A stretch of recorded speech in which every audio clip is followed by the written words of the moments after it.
Me llamo Marina Ríos, y nunca imaginé que mi vida, tan meticulosamente organizada, pudiera derrumbarse en cuestión de segundos.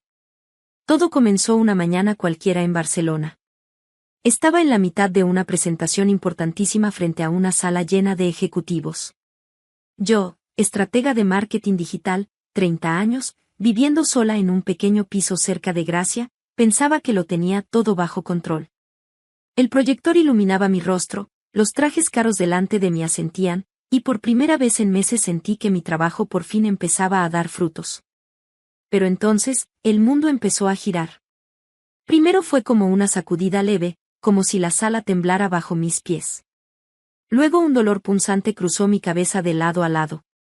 Las diapositivas se volvieron borrosas. Escuché mi propia voz rompiéndose en el micrófono, y antes de poder decir nada más, mis piernas cedieron. Caí. La oscuridad me tragó entre un coro de gritos.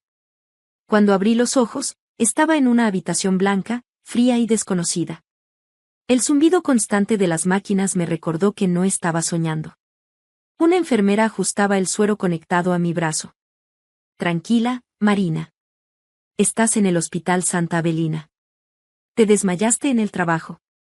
Avisamos a tus contactos de emergencia, tus padres, pero todavía no han llegado.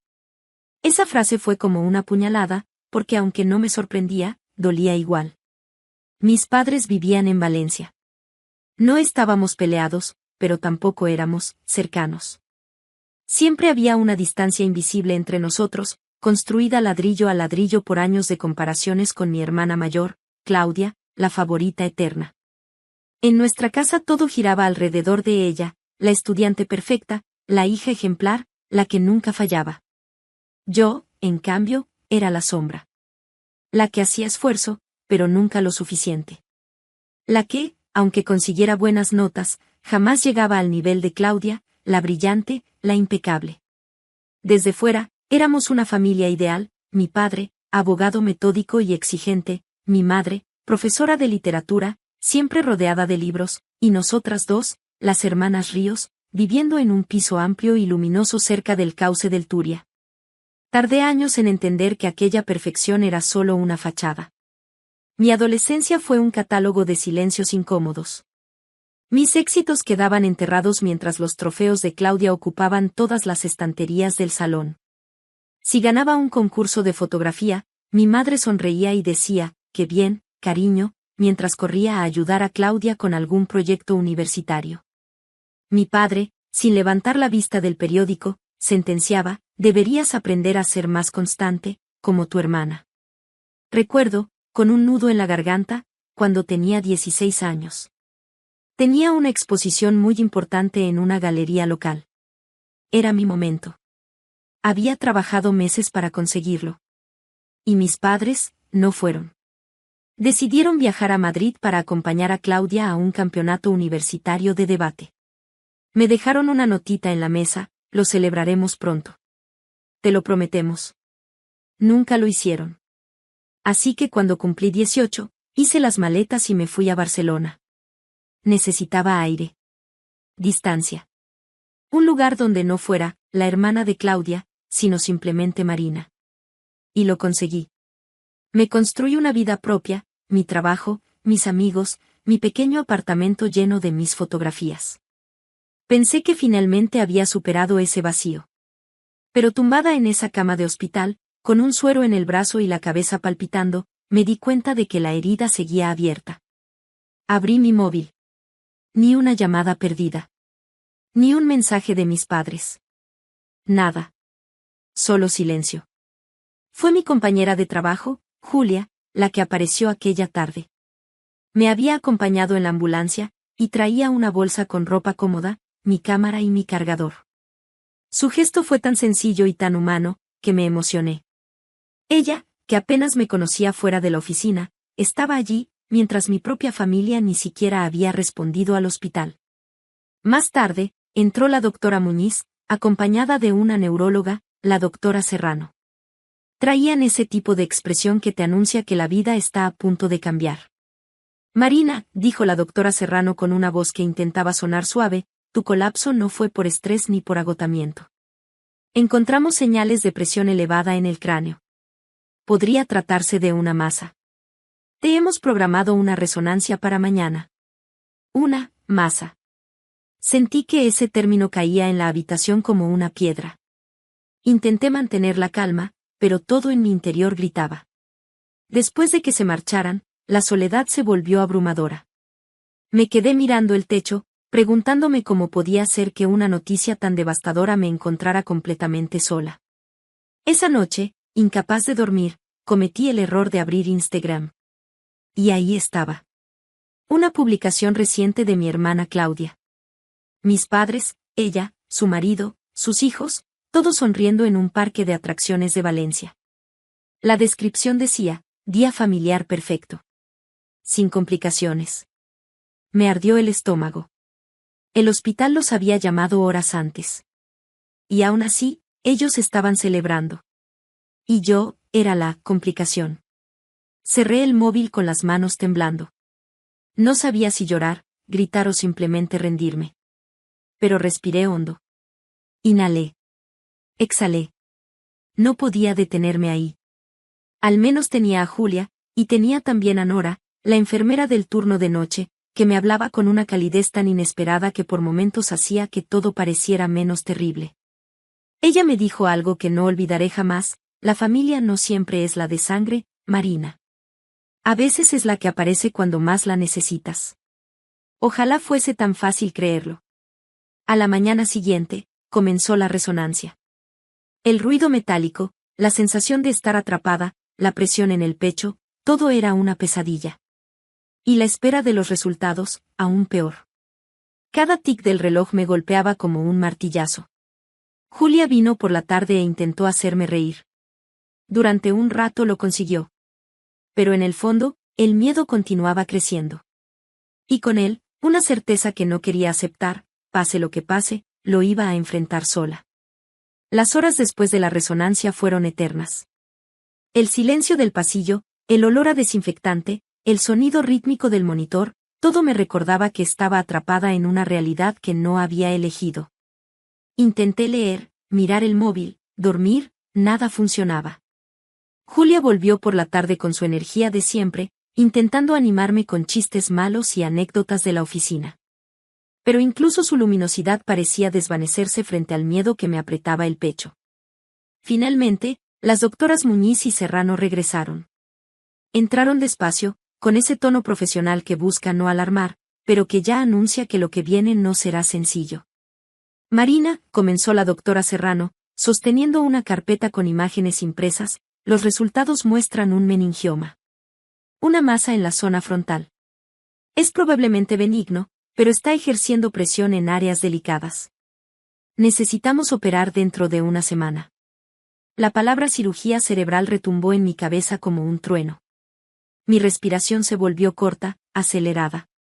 Intenté mantener la compostura mientras ellas me explicaban los riesgos, los pasos, el tiempo de recuperación, pero lo único que podía pensar era: ¿cómo voy a enfrentar esto sola? Cuando se fueron, apreté las sábanas con tanta fuerza que me temblaron las manos.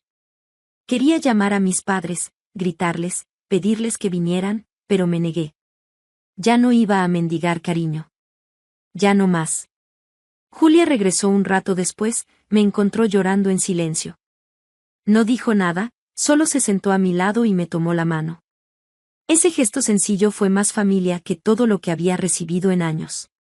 Al caer la noche, Nora entró con su calma infinita. Le conté todo, entre pausas y sollozos. Ella me escuchó sin interrumpir.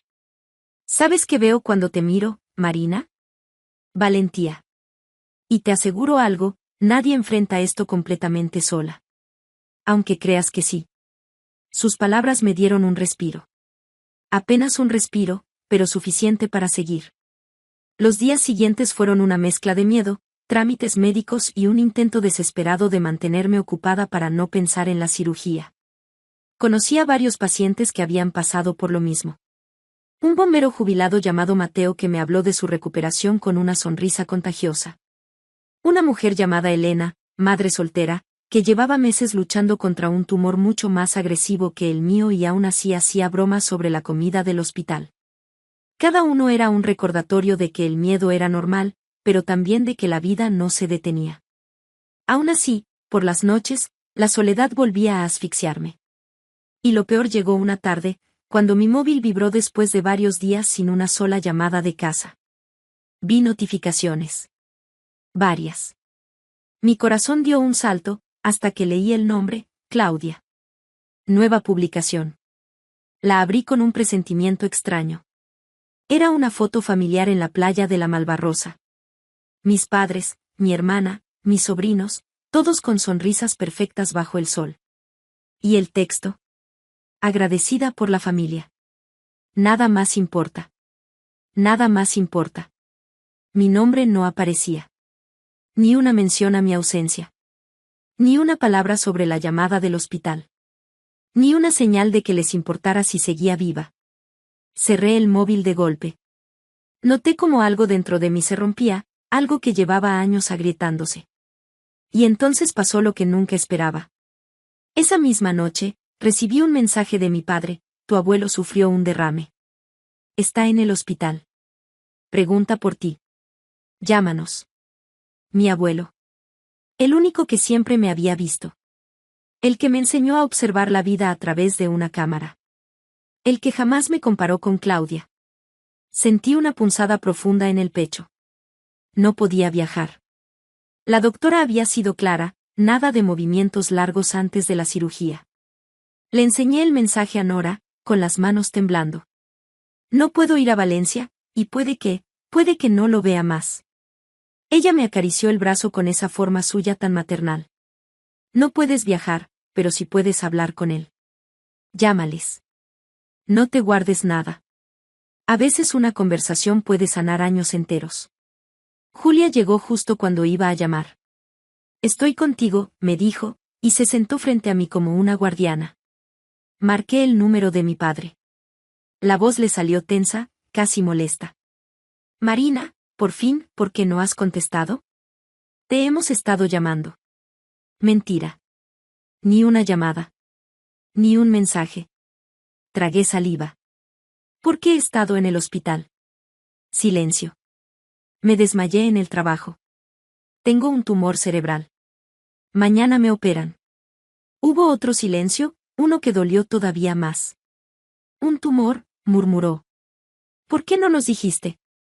Lloré una risa amarga. El hospital sí lo hizo. Varias veces. Lo escuché respirar hondo. Pensamos que era algo leve. Leve, respondí, sintiendo la rabia subir. Mientras yo estaba aquí, sola, pensando si iba a sobrevivir, vosotros estabais en un parque de atracciones. Él intentó justificarse, pero las palabras ya no importaban. Años de dolor se desbordaron de golpe. Todo lo que había callado, todo lo que había fingido que no dolía. No quería lastimar a nadie, pero ya no podía seguir escondiendo mi verdad. Cuando terminé, él solo dijo: lo siento, Marina. De verdad. Te fallamos. No supe qué responder. Le pedí una videollamada con mi abuelo. Quería verlo. Necesitaba verlo. Cuando la pantalla se encendió, su rostro apareció débil, pálido, pero sus ojos brillaron al verme. Marinita, dijo, con esa voz cálida que siempre me envolvía, incluso desde lejos. Intenté sonreír. Él se dio cuenta del vendaje, de mi expresión, de todo. No te preocupes por mí, murmuró con esfuerzo. Pero prométeme algo. No vivas huyendo. Habla. Di tu verdad. Y luego decide quién merece estar en tu vida. Intenté aguantar las lágrimas, pero fue imposible. La llamada terminó con él agotado y yo apretando el móvil contra el pecho, como si así pudiera quedarme con él un poco más. Aquella noche apenas dormí. Solo pensaba en lo que venía al día siguiente, la cirugía. Y en lo que venía después, una nueva vida, o ninguna. Pero algo había cambiado. Ya no tenía miedo a la soledad. No, ahora tenía miedo a una cosa mucho más grande: volver a esperar algo de quien nunca había estado allí para mí. El día de la cirugía amaneció extraño. No tenía miedo, o quizás sí, pero de una manera distinta. Era una calma tensa, como si mi mente hubiera aceptado que ya no había marcha atrás. Nora entró temprano con una sonrisa suave, de esas que te arropan sin decir nada. Hoy es el día, Marina. Y estaré aquí cuando despiertes. Julia también llegó antes de irse al trabajo. Traía un termo con chocolate caliente y un abrazo fuerte que casi me derrite por dentro. Vas a estar bien. Si te atreves a hacer una campaña internacional en 2 días sin dormir, puedes con esto. Reí, aunque por dentro temblaba. Cuando me llevaron al quirófano, las luces se volvían borrosas y pensé en mi abuelo, en esa llamada que aún me quemaba en el corazón. Pensé en lo que me dijo, di tu verdad. Y supe que, pase lo que pase, ya no iba a seguir siendo esa Marina silenciosa que aceptaba migajas emocionales. La operación duró más de 5 horas. O eso me contaron, porque para mí fue un instante negro. Cuando abrí los ojos, vi el rostro de Nora, cansado pero lleno de alivio.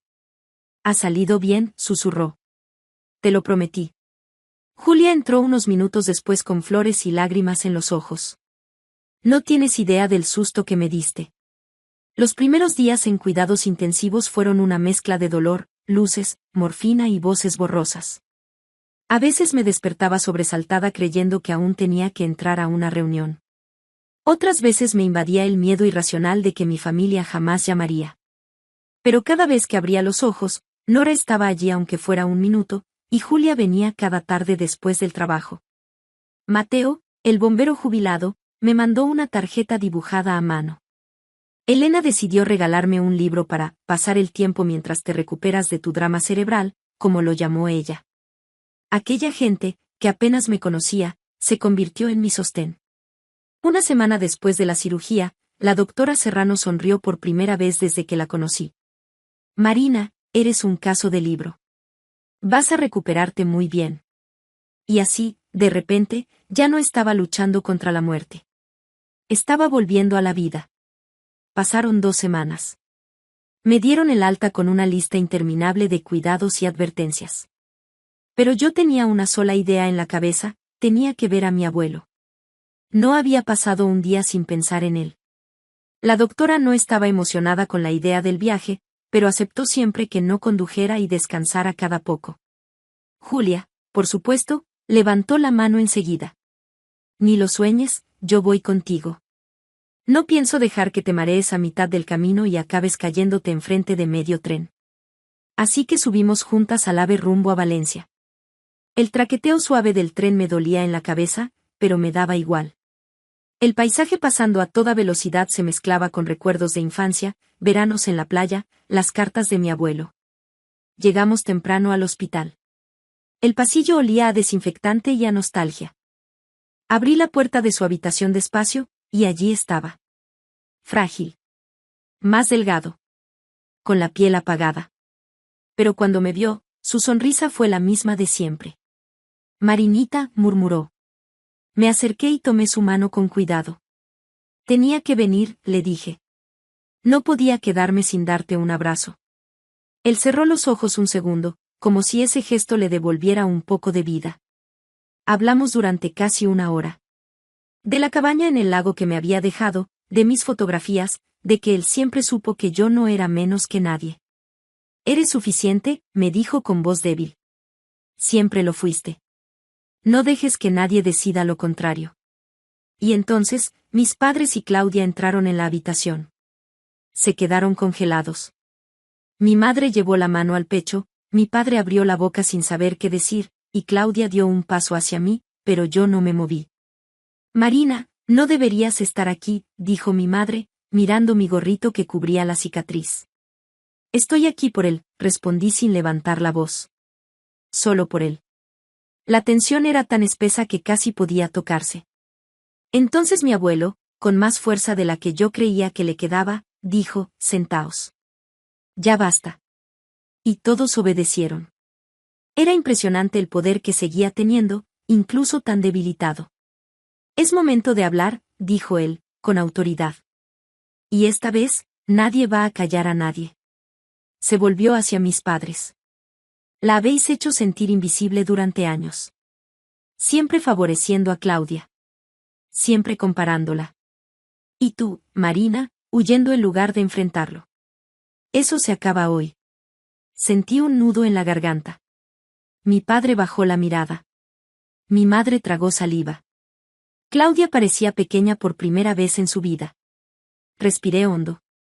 Os necesitaba, dije, con la voz temblando pero firme. Necesitaba que estuvierais ahí cuando era niña. Cuando crecí.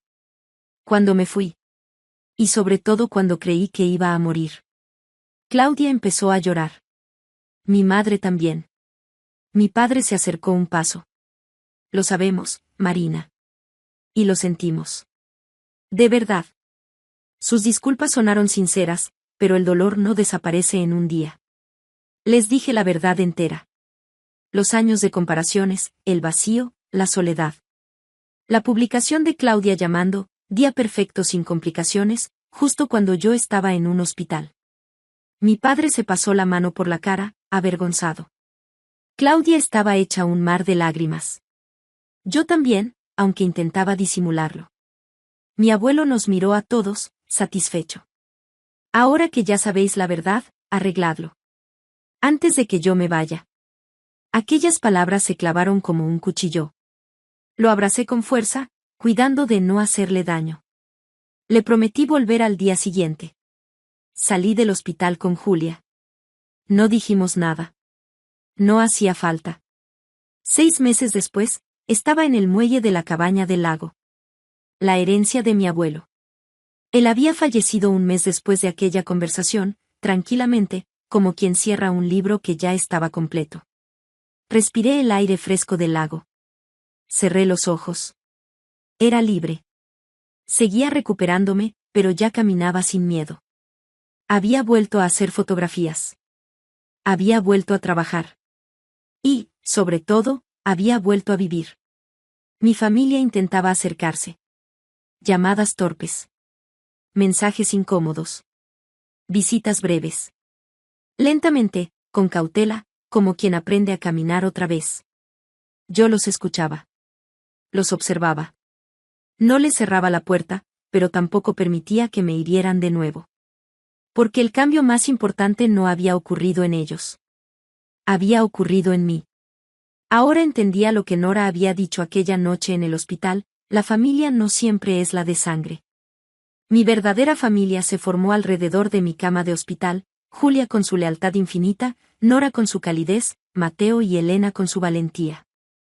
Ellos llenaban mis fines de semana en la cabaña con risas, música y conversaciones que curaban más que cualquier medicamento. Por primera vez en mi vida, me sentía suficiente, simplemente siendo Marina. Y ahora, si tú que escuchas esta historia has vivido algo similar, quiero decirte algo, no necesitas la aprobación de nadie para ser valioso. No necesitas encajar en expectativas imposibles. Eres suficiente. Tal y como eres. Y si esta historia te tocó el corazón, déjamelo saber. Cuéntame tu experiencia en los comentarios, dale like al video y suscríbete al canal para más historias como esta. Gracias por estar aquí. Gracias por escucharme. Y recuerda, hay familias que se eligen.